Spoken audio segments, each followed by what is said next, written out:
Hi, I'm Steve Shelburne, owner and operator of Shelburne RV here in beautiful Cleveland, Tennessee.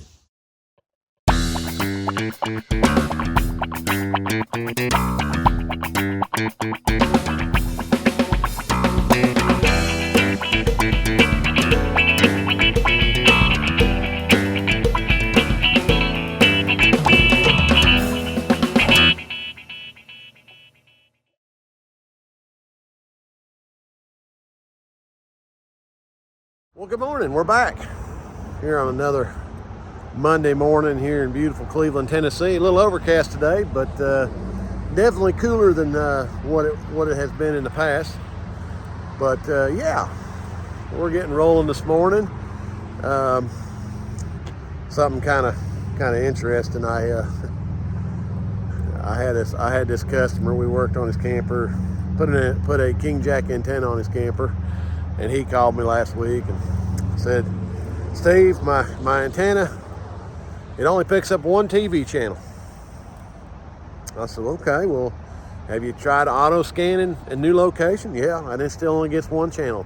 And I haven't used it but one time since you worked on it, and now the TV don't pick up no antennas, no channels on the antenna. I said, "Okay, sir, well, when did we work on that?" "Well, you worked on it back in August of 2020, 5 years ago. Hadn't used it but one time." You know, this is the struggle I deal with. And I had another one that she sent me pictures on Thursday, Friday, upset because the ceiling on her camper had some issues and wanted to know what I was going to do about it. And I got to look at her invoice, and we sealed her camper 2.5 years ago. I mean, we've talked about this, I know, in multiple videos about sealant, and it's got to be checked every 6 months. Now, the manufacturers have gotten smart about this, and have actually started putting on the side of the campers stickers that say it's got to be checked every 90 days. But 2.5 years, twice a year, guys, got to be looking at that sealant. I mean, I've talked about it. There's lots of YouTube people that talk about it. Everybody talks about this. Sealant is the most important thing on your roof. Twice a year. I mean, if you want to do it more than that, that's great. Do it twice a year. Every 90 days, twice a year. It's okay. The more you look at it, the better it is. I don't know. This is a struggle that I have. So anyways, we're going to get rolling this morning. We have an alpha in a basement area, and an alpha coming in tomorrow. Today we're off. Mr. Lewis is just going to be working in the shop, but yeah, that'll be tomorrow. So anyways, the boys got several projects. So let's go around and we'll look at that stuff now. The boys have been working on this big open range fifth wheel. Now there's been an issue with the washing machine. Washing machine's kind of in this area. And so the boys were down here digging. Look what they found.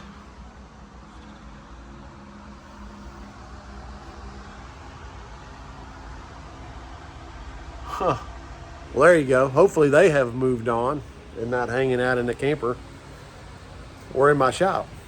Who knows? They might be. Maybe they'll get out of here. Maybe they're not in there. I don't know. So the RM1350 that was in our video last week that we were talking about, we put a cooling unit in, but it was having trouble maintaining. They put a new control board in that yesterday and ran it overnight.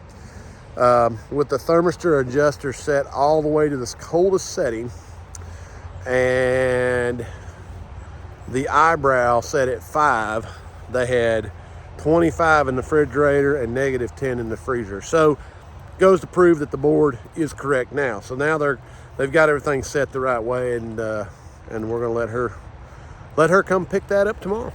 All right, so we had this Winnebago come in for Wednesday's appointment. Today's Tuesday, so we were able to work them in a little quicker. And customer stated the unit wasn't running correctly, and there was a few wires down here that were disconnected, and it was really, really nasty, dirty inside. So Mr. Lewis went through, and as you can see, that one is rolling. So he's getting ready to reinstall it.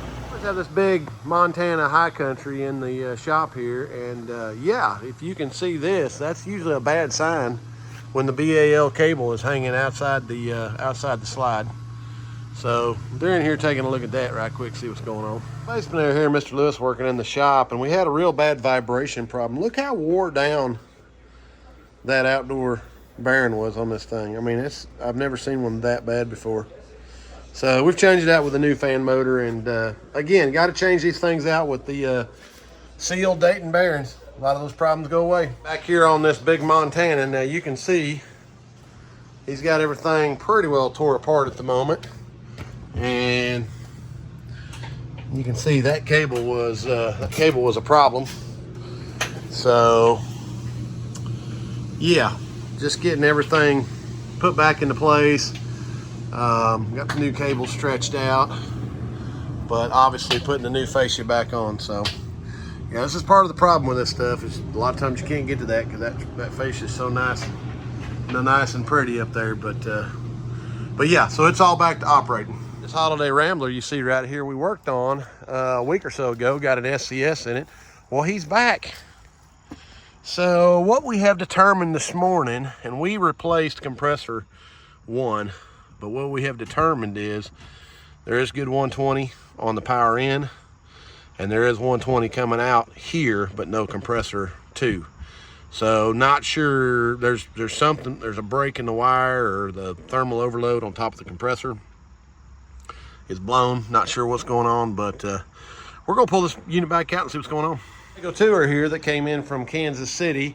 Mr. Lewis diagged it this morning and got to running, and there was flame that came out from back in there somewhere. So not sure what's going on back there, but that should never have anything going on there. So appears to be a compressor or something that's got a problem in there. So we're gonna pull this unit out and see what's going on. So this old SCS, what we determined was there was a problem. There was actually a problem with the control board, the original control board in here. So I actually went in here and rewired it for a Coleman board with relays. So we've already tested it. You can see how much water was coming out of this thing. He's got a new thermostat. We're gonna plumb that in tomorrow. But yeah, converted this one over to Coleman boards and relays and thermostat and all that, and it runs awesome on the test bench. Because now we can run it with our test box, but we're going to change him over to a Coleman thermostat in the morning and get it reinstalled. The tour Mr. Lewis was working on had a bad compressor 1 or 2. Had a bad compressor 2. So he's got it in there running now, and it's awesome. So this will be another one first thing in the morning that's going back in. So the Holiday Rambler with the SCS update, we did end up putting a new thermostat in there also. That thing was awesome. And again, that updates him with new parts, which are easier for me to get my hands on because that SCS stuff's gone. So with us doing that, it just, you know, if he calls and needs a board, I got a board. So yeah, he's good to go. That one was awesome, and he's actually already gone. The next job here, which I'm a little late getting my video going here, but you can see we got the basement air out of this 07 Prevost. And let me take you in here and show you what was wrong with the one we took out. You can see how nice this one is. But let me take you inside and show you what was wrong with the other one. Okay, so here's the unit that came out of his, and I had actually put a control board back in this one a year or so ago. But here's what's been happening. I mean, obviously this is a problem. And again, no coils available for these units. So I had been waiting for a core to come in, and when we redid those 2 basement airs in that 04 Prevost, he had 2 good units. So this one of those units is going in this bus. Now, that one there obviously has got some degradation going on, and so I had those other 2 units that came out of that Prevost, and so this guy's been at like the very top of my list of been waiting for a donor. So we obviously had a donor, so he's in here today getting that. But I can tell you that one there was shoehorned in that unit. That was a little bit of a nightmare to get that one out of there. But yeah, we're close to having that one put back in. And then he wasn't ready for brand new upgrades, which this one here I would have to do a lot of replumbing in this one 07 to make that work. But he's okay with that, and this unit's awesome. So we're going to get this one in here and let him roll with that. So they got the basement air back in that Prevost bus. I'm sorry I didn't grab too much more of that. We were a little bit behind schedule because he did have an appointment with Josh up at East Tennessee Luxury Coach. So And that gentleman there has taken that coach to a lot of other places. But I'm telling you guys, Mr. Josh over at East Tennessee Luxury Coach is close to me. And I know there's a lot of them that do good work. I'm not talking bad about anybody, but Josh does good work for the customers I've sent over there. So consider him. Give him a chance to take a coach over there and let him look at it. So anyways, that one is gone down the road. Another project in the shop is this monster right here. That, I can tell you folks, is a huge trailer. Now, you can see where it's got some damage in the panels all the way down here. There's actually 7 panels that are damaged, and we've actually got all the new paneling right there. But on the other side, there's 2 fender wells that are damaged also. So the boys at the moment, and you can see what all they did to do this, but at the moment we're working on getting new panels put in this thing. But we've got all the panels right there. I ordered this directly from Sundowner. Got all the correct rivets, got all the correct sealant, got everything like it had originally. But at the moment, they're just, they're working on doing that. But yeah, there's 7 panels that we've got to change in this. This guy races vintage race cars. And of course, he wants his stuff to look right. And the driver just kind of messed it up. So at the moment, working on getting all these panels put back in or pulled out to put the new ones in. So this 6537 came in, Mr. Lewis has been working on. And I think you determined it had what, a bad outdoor fan? Motor or capacitor? Capacitor. Oh, capacitor. Yeah. Where's that one at? Here's, Yeah, it actually gave birth. and all his other capacitors were bad also. Oh, what about that? So that one checked out at 0. That one was low. That one was supposed to be 45.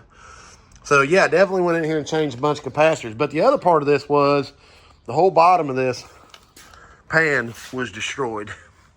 And so you can see where Mr. Lewis went in here and had to build a new pan for it. Just rotted out over time, but got it cleaned up. Everything looks good, and yeah, so it's getting ready to ship out. He's getting ready to reinstall it so we can get it out of here. Next project here in the shop, we just had a customer drop off this 6538. Now, look how mashed up this coil is. I mean, definitely one of the worst ones I've seen as far as being mashed up. Now, somebody had been in here, but they couldn't get the panel off, so they cut it off and left the screws and all in there. So that panel's been destroyed.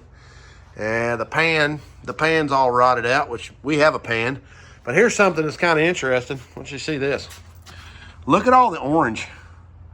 That is caused by the duct bill not working correctly. And you can see it's probably plugged up. And so all that water's coming out. It's pulling all the water out and sticking it out the ductwork. So yeah, definitely is going to need some love. But there's the indoor coil. You can see how nasty it is. But we're going to give it a little bit. Mr. Lewis will work his magic. It'll look like new. All right. Well, you can see that one is apart. So yeah, a little bit of work involved in that. So got a little bit of cleaning to do. Clean that stuff up and get it ready. Now, those 2 fender wells right there, as you see, they're just the fender wells. Doug will be replacing those over there on that side. But yeah, quite a bit going on there. All right, so next project here in the shop is this little gray woof with this rear slide. Now, this thing came in and was all jammed up inside this thing. And so look at here, that had the rollers on the bottom. You can see it had some trash on there. Then they put these supports up here. Now, when it came in, the room was all jammed up into the wall right there. But there's the controller to manually operate this thing. Now, when this room is all the way in, you can see the only way to get to that is you got to crawl between here and there to get over here to that controller. Why they put the controller right there and not in one of these cabinets where you didn't have to do this, kind of a little bit of a nightmare. So we're going to try to figure out what's going on here, but yeah, I don't know how crazy I am about this whole situation. This is kind of interesting. All right, well, that's going to finish this up here at Shelburne RV for the week. Yeah, you see we had But quite a bit going on there. It has woed up a little bit, but the boys still do have plenty of work here. But yeah, cousin Gary left Wednesday with his mother to go up to Pennsylvania and see some family. So he's not here. He's on vacation. So, but if he was here, he'd say that this video is cousin Gary approved. Thanks for watching, guys. We'll see you next week.